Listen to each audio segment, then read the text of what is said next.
Good morning, good morning, good morning. We're back at it with another one just to talk to you today. Hoping you having a great day. First of all, shout out to my baby daughter. Her birthday is today. Happy birthday, Cube. Happy birthday, baby. And just want to say, prayers and condolences to the family of my friend Chris and to Holly. And terrible news I received yesterday, which leads me to the subject of this live. I actually was going to talk about something else, but God just moved me and told me to talk about this, and that is obedience. It is difficult to practice obedience when you're in a tough situation, when your back is up against the wall and you don't know where to turn and you don't know what your options are. Obedience is the last thing on your mind. So I'm going to tell you a story for the lesson today. One time when I was a lot younger, and I was in a city where it's in the state I grew up in, but not the city that I grew up in. I was probably 60 miles away from that city, and I was struggling. I was single mom,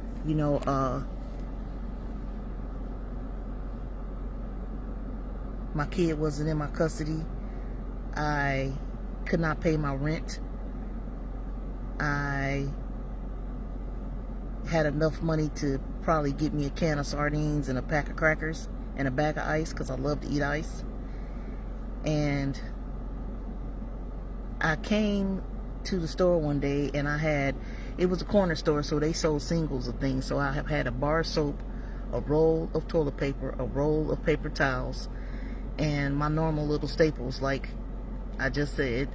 And I didn't have enough, and the choice came between me having toilet paper to wipe my behind or something to eat for that night, because I was living day to day, and I had to put stuff back. And I said to myself that day, I will never go through this again. I will never go through this again. And I had to be about 18 at the time this was happening. And I had got involved with this church, and I was singing in the choir, and two of my friends, Pam and Sharice, they were singing in the choir. And through the choir, I met some beautiful people. One of them being Crystal, my baby sis, and her mom, Jackie Jones, and their family, the Marcus family. They were very wonderful people. And Crystal and Jackie, her mother used to cook all the time after church, and I was always welcome to come over there and eat. And I could look forward to the weekends because I could go over there and eat. Now, I want to insert here that I could always go home. I could always go home. It was not an option that I couldn't go home. I just wouldn't go home because I didn't want to be a burden or an embarrassment to my family because of the decisions or circumstances that happened in my life, right? So Jackie leaves early and goes to church, but she say, "Tonight, be on time." She used to call me Cheeseburger because I loved cheeseburgers when I was younger. And she said, "Tonight, you need to be on time because, we sing in the choir today." And I said, "Okay." So me and Crystal followed, and I had a car. So me and Crystal jumps in the car, and we get ready to go. And I told Crystal, "Man, you know what? I only got $20 to my name. I don't even know how I'm going to make it through the rest of this week. And I need money for gas money to go to these interviews and whatnot. And I don't feel like being compelled to put this $20 in the tithing bucket. And I don't feel like that embarrassment. I don't have no help." And Crystal was like, I don't even feel like going. Crystal said, "I don't either." But Crystal was a kid. Crystal was probably 14 at the time. And Crystal, if you're watching this, correct me about your age, because I think we got 4 years or 5-year age difference. She was maybe 14 or 15 at the time. But Crystal always been way more grown than her years, okay? So we both decided we ain't going to church. So we turned around, went back to Crystal's house, and we proceeded to make plates from the dinner that Jackie had prepared for after church.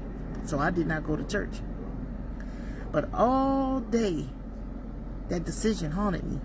And I said, I should have went. I should have went. So later on, I called the pastor of the church. And I said to him what happened and how I felt. And he said, well, why are you calling me? And he didn't say it like nasty, like, what you calling me for? He just like, he was inquisitive, like, so why are you calling me? And I said, because something in me is not sitting right. And I don't feel good about not coming to church today. And because I couldn't afford to pay my tithes and things of that nature. And he said, well, won't you come on by here and let's talk about it. And let's talk about what's going on with you. And I said, okay. So I didn't go. I was embarrassed. So he basically puts the APB out for me.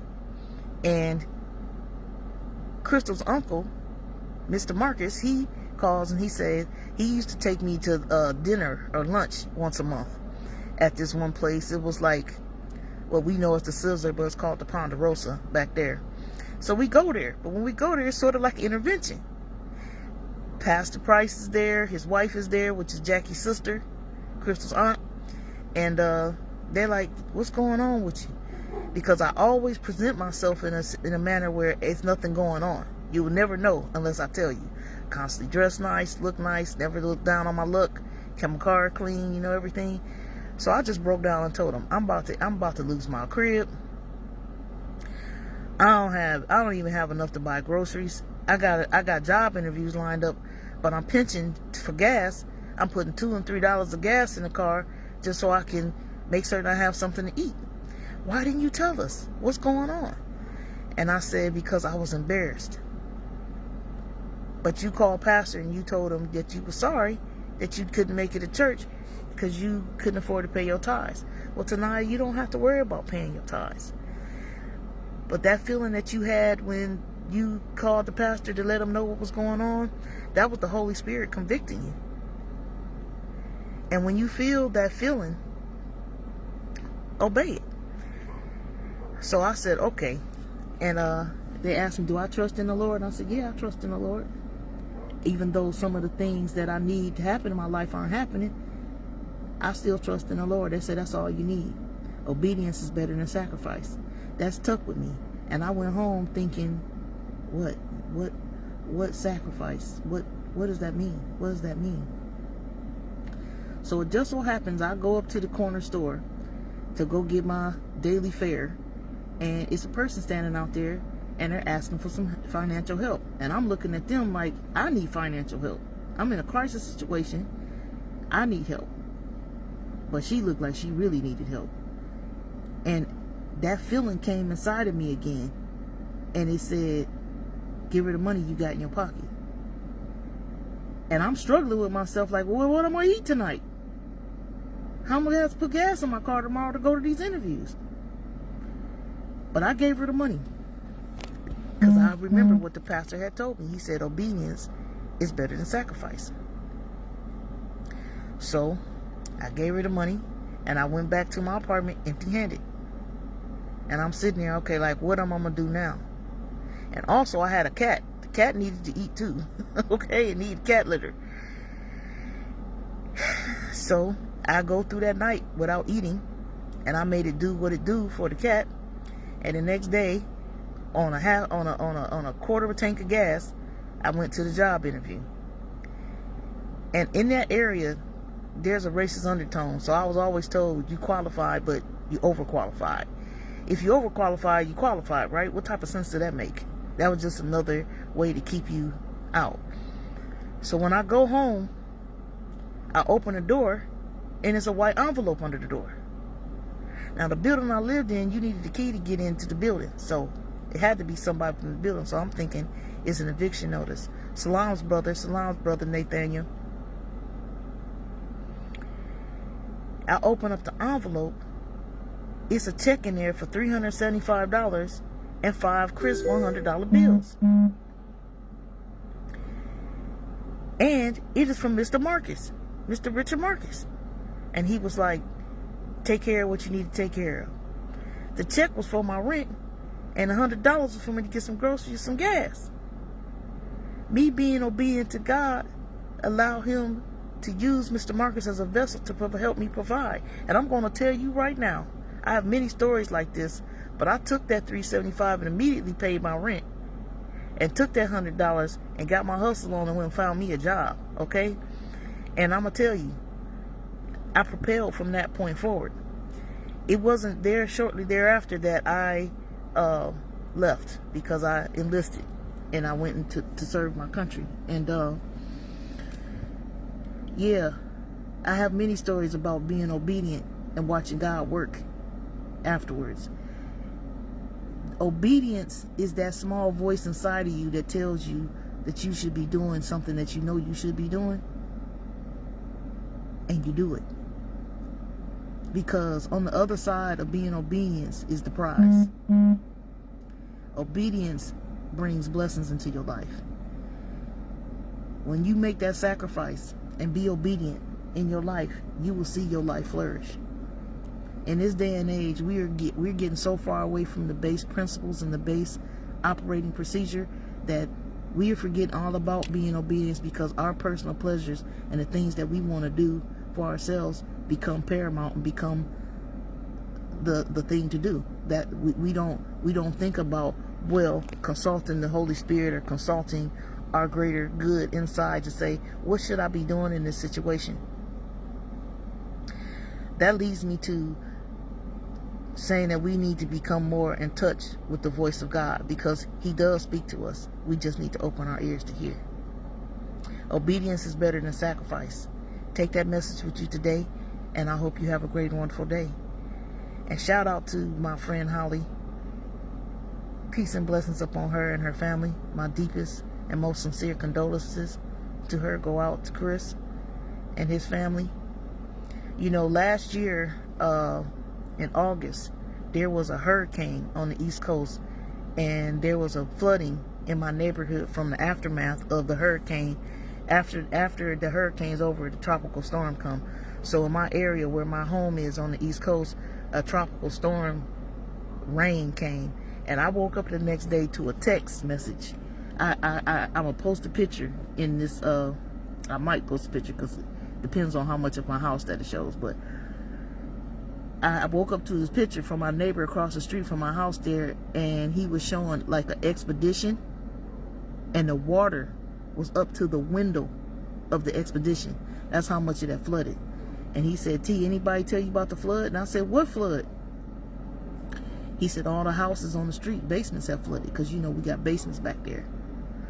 So I called my sister, and I'm all day worried. I'm like, I need somebody to go over there and check out the basement, because I'm scared. But I'm thinking I should be good. I done got waterproof. The house, you know, the foundation was put in place and everything. And they went over there after my sister got off work, and they was debating on who should call me to tell me. My property manager was the brave one. And I said, what's going on? He said, call the insurance company. I said, what was going on? He said, call the insurance company. I'm telling you, the whole basement wall was gone. You could see outside. And water was up to the ceiling in the basement. Now, my basement was finished. I have a movie theater down there, completely finished, completely remodeled. Spent a lot of money down there. I had washers and new washers, Samsung washer and dryers down there that was barely even used. Brand new furnace, brand new everything. Completely wiped out. I'm all the way on in another state, and I'm like, I gotta take action. My basement just had water up to the ceiling. Now in the basements back there are sump pumps, and the sump pump pumped out all the water, but it was debris, mud. It was a mess. It looked like a hurricane happened in that basement. Now the people who remodeled that house when I bought it are Chris and Holly. And I texted Holly and I said, I need you. That's my homegirl. And she was like, what's up? And I told her. And they went over there that day. They put dryers in the basement to dry it out, and immediately brought people in to demolish the basement, take out all the debris, brought in somebody to rebuild the foundation, put the joint back in order again, okay? And Chris led the project. And I just received word yesterday that he has passed on. And he's a young man. So what I'm trying to tell you is, live your life. Live your young life. The things that you are putting off to do today. Practice obedience. The things that are nagging at you that you need to get done, get them done. Live your life. You understand what I'm saying? And I'm very grateful for the Chris, because for the first rebuild of my property, they did. And they did an amazing job. I love my home on the East Coast. And amazing job. They took it from looking like I bought a carcass of a home there because I like the older structures. And the neighborhood that it was in is somewhere that I always wanted to live in when I was growing up. And they brought that house to life, and they really did an amazing job from the basement to the roof. And for them to have to go back in the basement and redo all their work again was something else. And I told my sister, I said, after this, I don't even think I want the house no more. But because that handyman work was done by my man Chris, I'm definitely going to keep it. Shout out to Chris, man. Long live Chris. Wonderful, wonderful gentleman. He was Polish. And just a kind soul. He took all the pressures of the world and he made it seem like everything cool. Like, don't worry about it. You know what I'm saying? And what's been sitting with me all night is live your life. This year, everybody was like, what you doing for your birthday? You turning up for your birthday? You doing this? And they don't know. In the back of my mind, I was thinking, man, I hope I live to see my birthday. Because as quiet as it kept, at a point in time, it got real hectic, okay? And we'll go into that story at another date and another time. But I'm thankful to God for the ability to wake up this morning and to have compassion and grief in my heart for the family of Chris, and definitely for my girl Holly.